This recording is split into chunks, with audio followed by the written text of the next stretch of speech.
네, 먼저 오늘 여기 컨퍼런스에 초대를 해주신 인포맥스 관계자분들께 감사의 말씀을 전해드리고 싶습니다.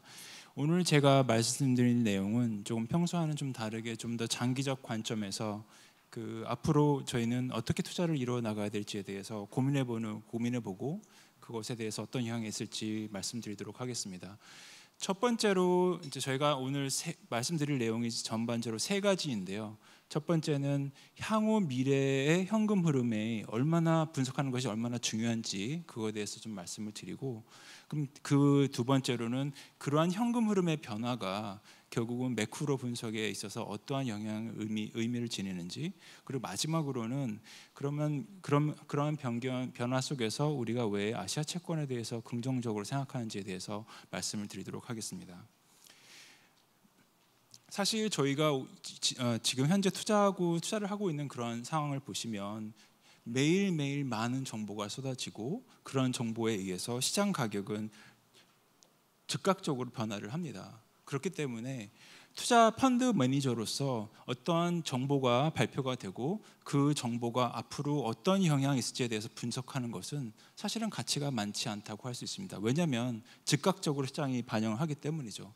그러면 우리가 말하는 정말 진실된 그런 투자라는 것은 무엇일까요? 그것은 앞으로 구조적으로 크게 변화해 나가는 그런 트렌드 안에 포트폴리오를 맞춰놓고서 매일매일 우리가 뉴스가 나올 때마다 포트폴리오를 조금씩 변경해 나가면서 최악에 있을 수 있는 아웃컴에 대해서 해지를 해 나가는 것이 더 맞는 투자의 방향이라고 생각을 하고 있습니다. 그러면 우리가 말하고 있는 가장 크게 변해 나가고 있는 구조적인 변화는 무엇일까요?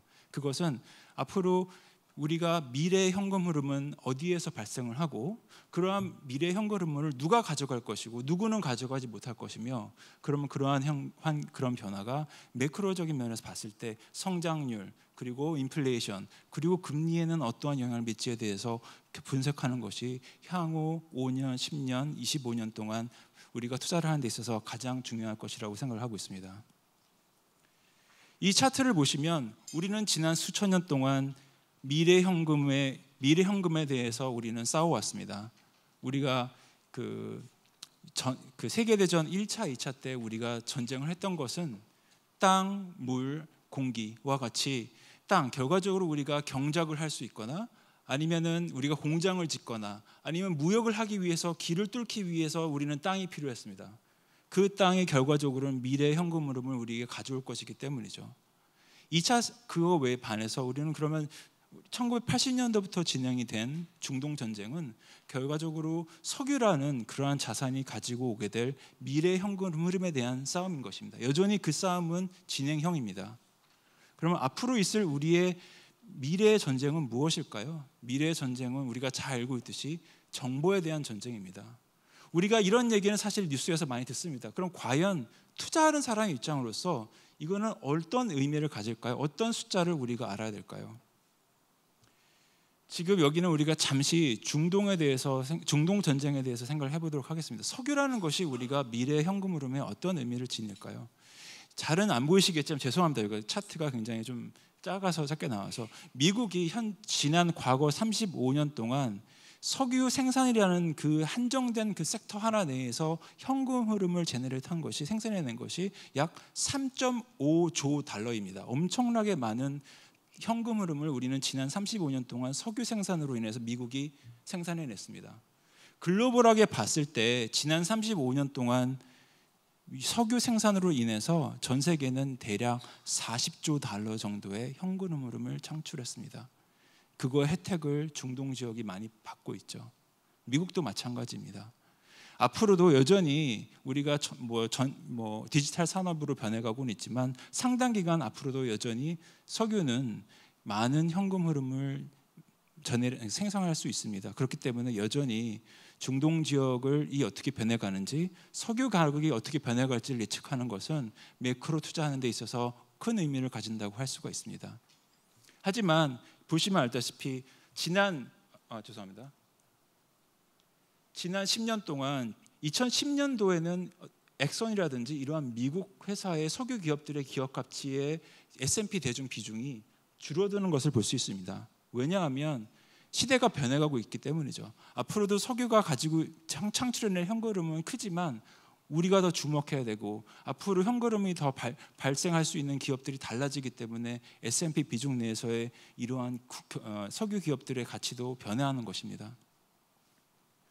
그러면 현재 우리가 무역 전쟁이라는 말을 많이 듣고 있는데요. 앞으로의 그러면 정말 전쟁은 무엇에 대한 것일까요?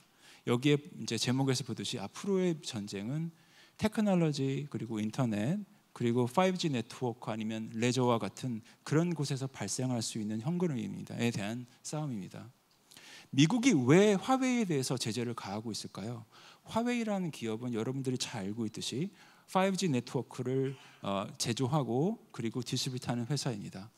그 기업의 가치는 저희가 추정을 하건대, 우리가 현재 지금 보시면 미국의 대규모 IT 기업들의 가치가 대략 한 미국 기업 구글이나 아마존 이런 기업들은 대략 한 8천억 불 정도라고 생각을 하고 있습니다. 그 옆에 보시면 알리바바나 이런 기업들의 가치는 대략 한 4천억 불 정도가 됩니다. 그러한 기업들의 멀티플을 저희가 적용했을 때 화웨이는 대략 한 1,200억 불 정도 가치를 가진다고 볼 수 있습니다. 하지만 더 중요한 것은 이 기업이 5G 네트워크를 사실은 만든다기보다는 화웨이 뒤에 있는 중국이라는 나라 자체가 글로벌 데이터 산업에 있어서 엄청난 레버리지와 그리고 컨트롤을 가지고 있다는 것이 미국에 있어서는 굉장히 불편한 점입니다. 그렇기 때문에 우리가 알고 있듯이 미국과 중국 간의 무역 전쟁 또는 기술에 대한 전쟁은 단기적으로 사실은 끝나기가 어려운 문제라고 볼 수 있습니다. 그렇기 때문에 저희들한테 중요한 것은 앞으로 있을 이러한 기술에 기반한 기업들이, 대부분의 이런 기업들은 자산이 적습니다. 하지만 현금 흐름을 창출해낼 능력은 사실은 거의 무한대라고 저희가 생각을 할 수 있기 때문에 앞으로 이러한 현금 흐름이 어디서 창출이 되고 어느 섹터를 디스럽하면서, 그리고 어떤 기업들은 아니면 어떤 국가들은 이런 현금을 가질 수 있을지 못 가질 수 있을지를 분석하는 것이 정말 중요하다고 생각합니다. 저희가 항상 이렇게 사실은 얘기를 하는데, 그러면 우리가 어느 정도의 우리가 시장을 놓고서 얘기를 하는지에 대해서 한번 숫자로 풀어보도록 하겠습니다. 우리가 예를 들어서 인터넷이라는 것에 대해서 우리가 특허가 있다면 인터넷이라는 거의 특허는 가치가 어느 정도가 될까요? 우리는 매일매일 인터넷이라는 것을 무료로 사용을 하고 있습니다. 사실은 그 무료로 사고 있는 인터넷에 대해서 우리가 정확하게 얼마다라고 말하기는 어렵습니다. 하지만 저희가 한 예를 들어서 설명을 드리도록 하겠습니다. 우리가 택시를 부르면 택시가 오는 서비스, 우리가 이제 최근에 있었던 여러 가지 타다라든지 아니면 우버라든지 이런 기업들이 가장 중요하게 생각하고 있는 기술, 중요하게 쓰고 있는 기술 중에 하나가 GPS 기능입니다. 만약에 우리가 10년 뒤에는 스마트폰 유저가 대략 한 29억 명 정도가 될 거라고 생각하고 있는데요. 그런 사람들이 만약에 GPS에 대해서 한 달에 10불씩 만약에 우리가 사용료를 만약에 내야 된다고 우리가 가정을 한다면 1년 동안에 그 GPS의 특허를 가진 기업이 가질 수 있는 현금 흐름은 대략 한 4천억 불이라고 보시면 됩니다. 그런 4천억 불이라는 엄청난 현금 흐름을 창출할 수 있는 기업의 가치는 어느 정도가 될까요? 대략 우리가 현재 지금 아마존이라든지 구글이라든지 이런 회사들의 멀티플을 가지고서 그 기업의 가치를 저희가 생각을 해보면 대략 8조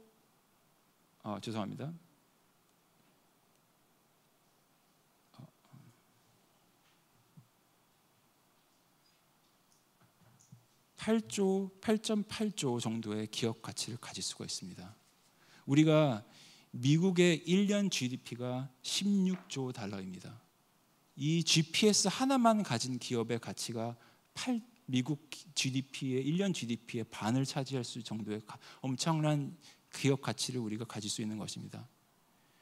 그리고 보시면 아까 제가 말씀드렸듯이 인터넷의 가치가 어느 정도일까? 50조 달러일까? 100조 달러일까? 말씀드렸지만 미국이 굉장히 강대국이고 잘 사는 국가이지 않습니까?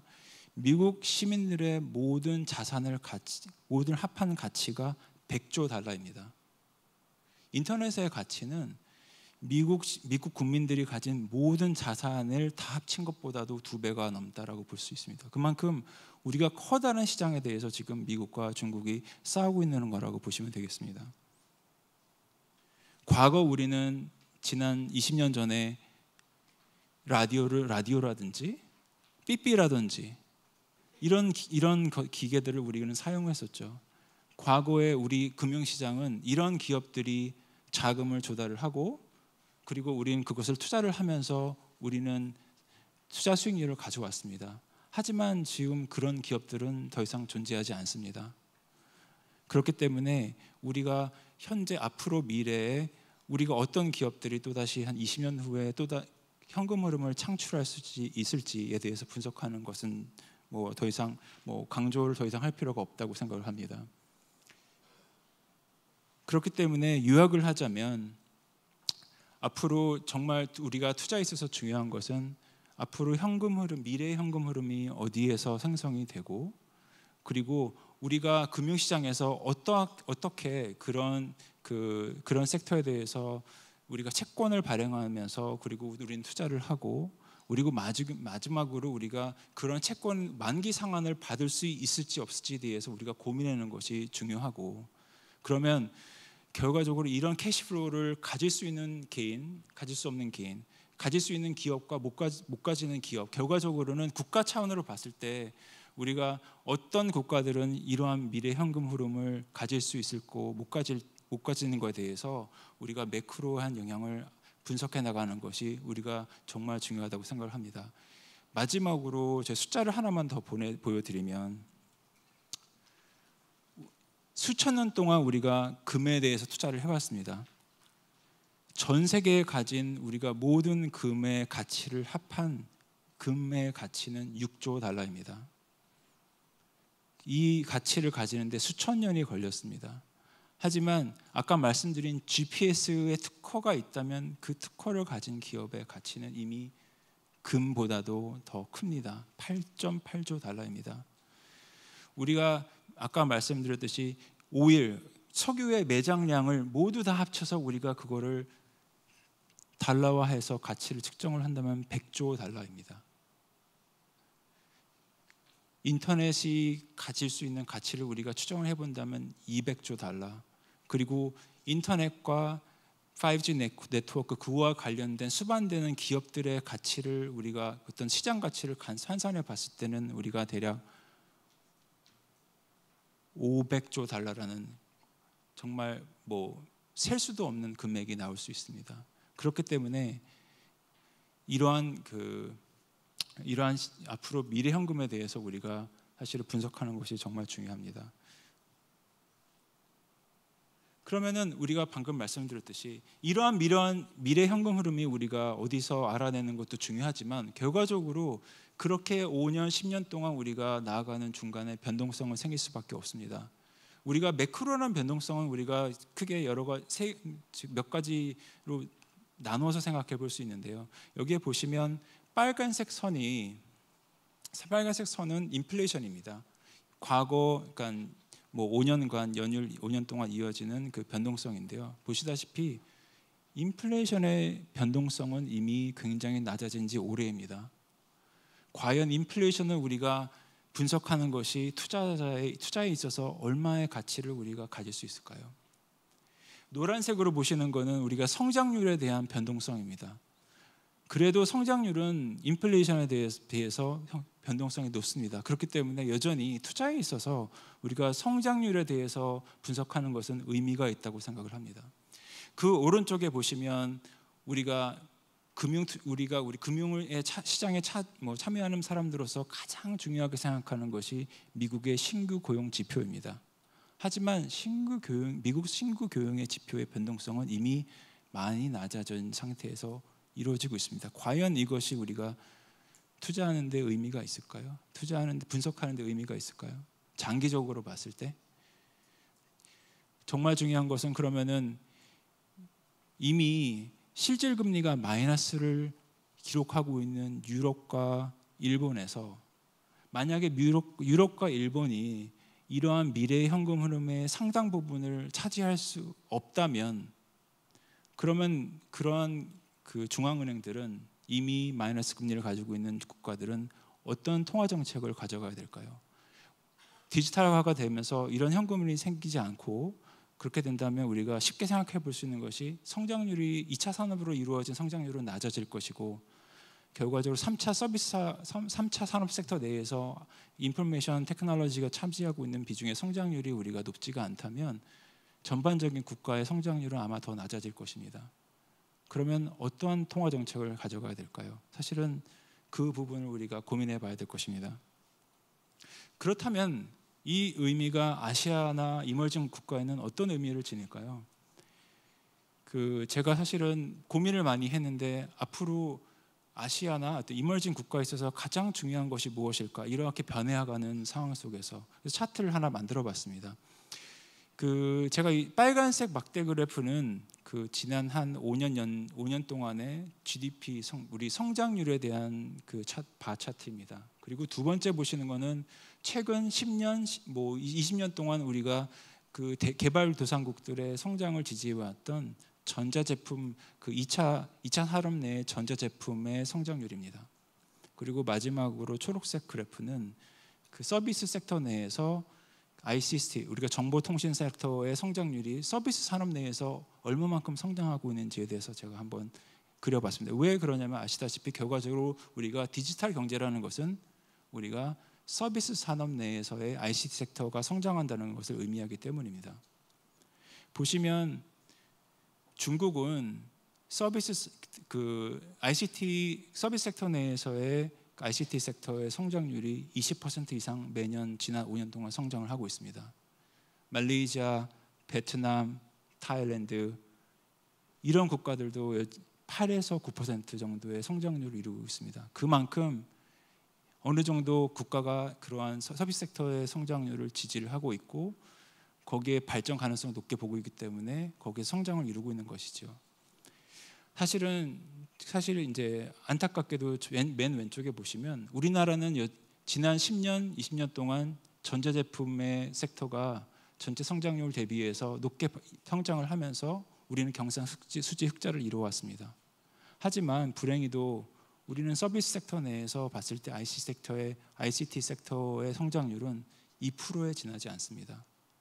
그래서 앞으로 우리가 어떤 이러한 부분에 있어서 개혁이 있지 않다면 우리가 변해가는 캐시플로우를 우리가 정말 미래 글로벌하게 캐시플로우가 변해가는 데 있어서 우리가 과연 한국이 그러한 부분을 어느 정도 우리가 가져올 수 있을지에 대해서 고민이 필요한 시점이라고 생각을 합니다. 매크로하게 봤을 때 이러한 디지털라이제이션은 공급 곡선을 오른쪽으로 눕게 만들고 그렇기 때문에 인플레이션이 굉장히 장기적으로 낮아지는 효과를 가집니다. 말뜻은 우리가 채권을 투자할 때 우리가 흔히 말하는 인플레이션의 프리미엄 그리고 정책의 변동성이라는 두 가지라는 걸 크게 봤을 때 인플레이션의 프리미엄이 사라지는 것을 말하기 때문에 채권 수익률 장기 곡선은 낮아진다고 우리가 볼 수 있죠. 그래서 매크로 그럼 금리에는 우리가 어떤 영향이 있을 것이냐? 방금 인플레이션에 대한 영향을 봤는데 금리는 최근에 보시면 조금 더 단기적으로 우리가 보시면 최근에 미국 10년 금리와 주식 간의 상관관계가 상승을 하고 있고 하이힐드 채권과 미국 금리 간의 콜릴레이션이 상승하고 있습니다. 상관관계가. 이럴 때 보통 일반적으로 우리가 베어 마켓을 말을 하는데요. 최근에 어저께도 연준 위원이 말했듯이 미국 연준은 금리 인하에 대해서 좀 더 신축적으로 스탠스가 변하고 있습니다. 저희가 사실 이 리포트는 3주 전에 제가 준비를 했는데요. 미국의 지난 여러 사이클을 보셨을 때 왼쪽 아래 그래프를 보시면 지난 여러 번 사이클 동안 미국의 아웃풋 갭이 포지티브일 때 그럴 때 미국 채 5년 금리가 미국 연준 금리 아래로 내려가기 시작할 때는 우리가 여러 번 케이스에 봤듯이 미국의 단기 금리가 몇 년 동안 랠리를 합니다. 몇 년 동안 랠리를 하기 때문에 저희는 최근에도 마찬가지로 지금 그런 현상이 일어나고 있기 때문에 미국의 단기 금리는 앞으로도 상당 기간 랠리를 지속할 것으로 생각을 하고 있습니다. 그렇기 때문에 이 영향에 가장 수혜를 받을 수 있는 퀄리티가 좋은 채권이 앞으로도 랠리를 할 것으로 생각을 하고 있습니다. 이머징 마켓에서 짧게 설명을 드리면 저희가 현재 이머징 마켓은 어느 국면에 진입해 있냐라고 본다면 현재는 저희가 이머징 마켓이 슬로우 다운 스테이지에 있다고 생각하고 있습니다. 슬로우 다운 스테이지에 있을 때에는 일반적으로 그 환율이 약세를 가고 그 다음에 하이힐드 투기 등급 채권보다는 투자 등급 채권에 더 우호적이며 그리고 듀레이션 결국은 채권이 랠리를 하는 그런 상황에 있습니다. 아마도 상당 기간은 이 스테이지에서 남아 있을 거로 생각을 합니다. 하지만 혹시라도 G20 미팅에서 중국과 미국 간의 어떠한 합의가 뭐 작게나마 있을 수 있다면 잠시 동안 리플레이션 결과적으로 다시 환율이 강세로 가고 그리고 금리는 다시 다소 반등을 하는 스테이지가 있을 수는 있겠지만 우리가 아까 말씀드렸듯이 미국과 중국 간의 싸움은 무역에 대한 것이 아니라 향후에 있는 미래 현금물에 대한 싸움이기 때문에 결과적으로는 다시 분쟁이 생길 수밖에 없으며 그런 현상에서는 골디락과 슬로우 다운 사이를 저희가 왔다 갔다 할 것으로 생각을 하고 있습니다.